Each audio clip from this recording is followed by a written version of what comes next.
New Yorkers don't care about the rain. They don't care about the wind, do they, Harrison Bader? No, not at all. MLB Network Podcast, Lauren Shehadi, Harrison Bader. We are coming your way from the World Series. We always talk this month about October being the separator. Something changes. You either want the moment or you don't. You have been on the grandest stage in those moments. What do you think makes a player successful this month? I just think preparation. Just thinking about just thinking about the ball. There's obviously like a lot of noise. Sure. Maybe there's some pressure. So I think just narrowing your focus the best you can to just play the situation in front of you, and sometimes that is in the form of taking an at bat pitch by pitch or something on defense. So I think just narrowing your focus and just staying focused on just doing your best to help the team win. I love you watching the stands and watching. These are your people. I mean, I grew up in D.C. and I'm a Nationals fan. You grew up watching the Yankees here and the old Yankee Stadium. How would you describe the fandom, Yankee fandom? Yeah, listen, they definitely show up. There's no doubt. Big supporters of the team. There's a lot of energy, and there are high expectations. And honestly, there's nothing more you could ask for out of a fan base. I remember as a kid coming to games, I was always just excited to see my favorite players play. And I know there's a lot of people that I've played with on this team in the past who are a lot of fans' favorite players, and there's something special about that. So it's always a show in the Bronx, and it's just happy to be here even in this capacity. Who were your favorite players growing up? Who were your guys? Yeah, I was a massive Derek Jeter fan, Yep. massive Bernie Williams fan. I think even to this day, I'm not really the biggest fan of pitchers, but I love Mariano Rivera. I thought he was just, there's just so many icons from back in the day from my childhood. So, like I said, a number of them now on this team, so it must be awesome for young fans in the stands. Sure. Have you had a chance to talk to Derek, to talk to Mo? Do you ever pick their brain? Yeah. What are those conversations like? Yeah, absolutely. Mariano is actually a Westchester guy, so my Yeah? family resides in Westchester, and he was always around and has some ties to some of my coaches back in the day. And listen, Derek Jeter, I'm sure he gets bombarded and mobbed by any player at any time. I feel like he's captivated a lot of us coming up, and I always do my best to at least say hello whenever he's around. And then listen, beyond that, I've been around some guys, and I think just the biggest thing is just kind of listening to them speak about the game, how they carry themselves. I just always remember viewing them as larger than life. So I think even to this day, some fans look at Aaron Judge and the Giancarlo Stanton of the world and probably think the same thing. You mentioned Mo. Toughest pitcher you faced in your career? Yeah, there have been some good ones. There's no doubt. I would say in today's game, yeah. I would say Raisel Iglesias is a really good closer. Why? So when he was with the Reds, I was coming up. I was much younger, but he would throw like different pitches from different slots. So obviously tracking the ball is the most important thing. But when he's doing it from different arm angles at different speeds, it's always challenging to make those decisions in the box. And that was a righty. Let me see if I can give you a lefty. Actually, I think from the Kansas City Royals, I think maybe not necessarily the hardest pitch I've ever faced, but somebody who's got a really promising future, I think, is Crochet with the White Sox, and maybe even like a Cole Ragans. I don't want to mispronounce, but the Royals. Cole Ragans, yeah. Just got really good stuff coming out of funky angles, so got pretty bright futures, I think. So it is game day. I asked you what you were going to do. You're going to take in the game with your mom, and before you're going to go get a little grub around Yankee Stadium. You would know the spot. Where are we going? What are we eating? Yeah, I think it's every New Yorker's obligation to know the spots. So I'm a big fan of Spanish food, and we're obviously up here in the Bronx, so there's a spot pretty close to here that I'm going to go to in between times. So it's called Tropical, and it's what's your order? It's right across this bridge up here.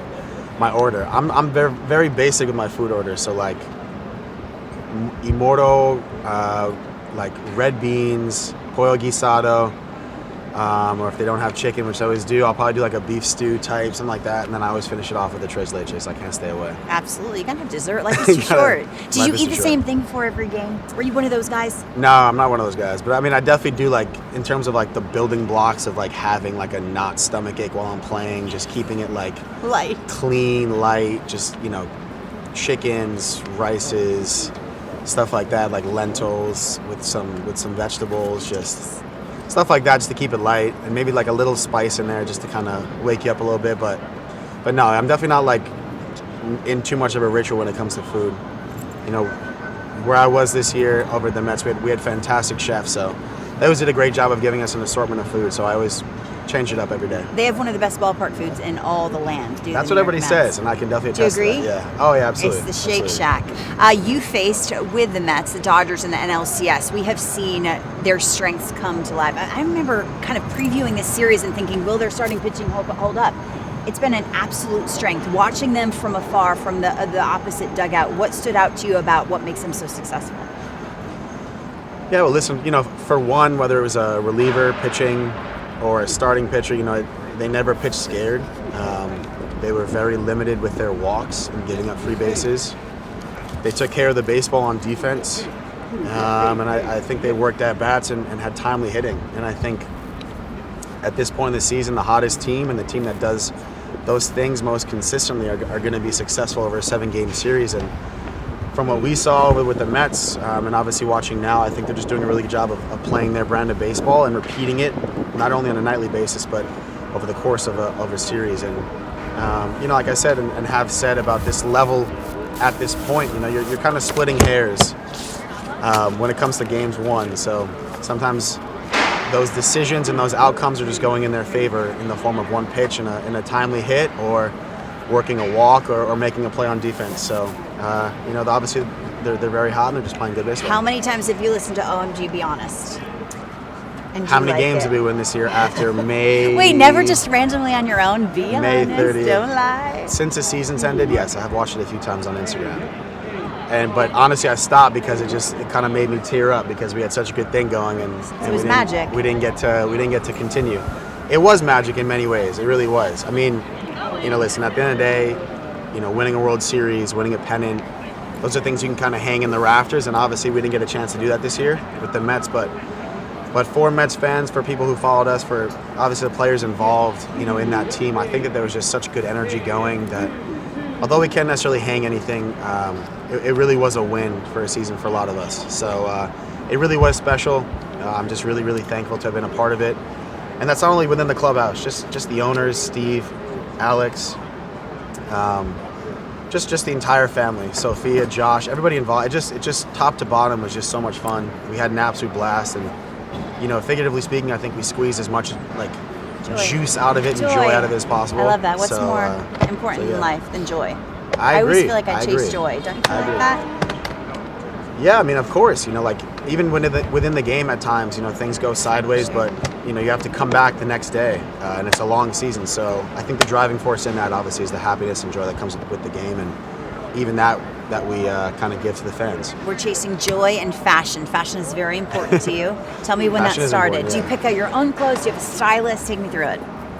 Well, I never hire anybody for a job that I can do myself, so I don't have a stylist. But got it. But no, I do definitely pick out my own clothes and get to work with a lot of cool people behind the scenes, and I'm always a fan of up and coming brands and just the designers behind it. I think a lot of life as we're surrounded by it really is artistic and creative, and when I look at people, art, I see color, I see fashion, I see a lot of creativity, and I think those people producing these garments and I just think they do a great job. Harrison, you have to have swag to do that, though. Not everyone's wearing this and looking good, right? Yeah. So for the less swaggy, no offense, for the less swaggy people out there, how do they dress? What's the rule of thumb? Yeah, so honestly, there's a lot of people who don't gatekeep on Instagram and TikTok. I don't personally have a TikTok, but I've just seen them kind of filter back into Instagram. But a lot of people, they have Instagram accounts completely devoted to where these large fashion brands actually get their clothing from and how they source them and what factories they come from, because a lot of them are not based in America, and they show up at trade shows. And I just think it's really important if you're invested in something to just kind of do your research, and you don't have to pay exorbitant prices for good quality clothes. I mean, listen, granted, sometimes you do because brands obviously upcharge, but you can pair a $10 T-shirt with some nice kicks or something like that. Of course, yeah. You don't have to have a lot of money to look good. A lot of my Don't lie. No, I'm telling the truth. You don't. You absolutely don't. We have rapid fire questions before we go. Are you ready or not? Oh, I'm ready. Are you nervous? I'm happy we didn't just dive into that. Let's do it. Are you nervous? No, not at all. You were teammates with a lot of current Yankees. Who is the one you would not want sleeping next to on a cross-country flight? A cross-country flight? Yeah. Maybe because they're the snoring. biggest guy in the locker room, Aaron because I like Judge. to spread out. Or Aaron Judge, yeah. I mean, it'd be tell- good I'm gonna conversation, tell but him. once he fell asleep, I wouldn't be Then able you to just take his money. I'd be. You just take his wallet? No? No, I wouldn't. I wouldn't. Okay. I wouldn't. I wouldn't either. Carlos Mendoza, your bench coach with the Yankees. Then he was your manager with the Mets. What's the biggest difference between Carlos the bench coach, Carlos the manager? He has more of a voice, you know. He is head of the ship, if you will, you know. So he gets to kind of pour his opinions, his emotions, you know, what he wants to do that day, whether it's a lineup or if he wants to address, you know, the team in the locker room. It's his show, and I think you know, having the keys to the kingdom, if you will, is something that he finally gets to do. Sure. As opposed to having Like, this is your bench show. control. You're in charge. This is your show. Say that again. I'm answering your question. Say This is that your again. show. One of your favorite classes. This is one of your favorite classes in high school is pottery class. Is that true? It was true. Yes. Google's true. Wikipedia comes Google's through. true. What other hidden talents do you have? Can Besides you speak a bunch throwing of languages? clay on a wheel, I mean, yeah. I used to be able to speak French. Je parle français? Je parle français un peu. Moi aussi. My friends are gonna laugh at me for that one. So, Okay. but I don't know, hidden talents. Can't drive stick, which is a hidden talent these days. I can. Considering those cars. Not are to kinda, one up you or anything. I don't know. Can you I don't sing? know. I can't sing. No. Can you write poetry? I think some people would say yes. I can write poetry. Like, what's your best line? Yeah. I don't know. I don't know if I have any hidden talents outside of baseball and pottery, but I'm okay with them because I love them very much. And eating. Yes, I love to eat. And loving your mom. Yes, all very important things. Very important things. Harrison Bader, thanks for joining the MLB Network Podcast. It's pouring rain. Of course. This Thank you is for having Glamour me. at its finest. Appreciate it.